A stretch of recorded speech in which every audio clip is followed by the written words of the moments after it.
Srebrenica, the scene of the worst mass killing on European soil since World War II, and part of what the UN says was a campaign of genocide. But 20 years on, what do we know about what happened?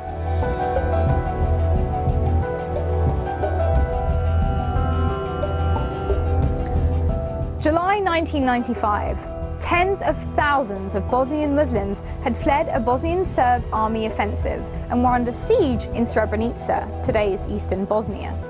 The area was meant to be a UN safe zone and was protected by about 600 lightly armed Dutch peacekeepers. But on the 6th of July, the Bosnian Serb army began advancing, taking some peacekeepers hostage, and within days they'd entered Srebrenica itself. The Bosnian Serb army demanded that the Bosnian Muslim fighters hand over all their weapons in exchange for safety. They then took aside men aged between 12 and 77 for what they said would be interrogation. The first killings began just 2 days later. In all, over 8,000 Bosnian Muslims were killed in just 5 days.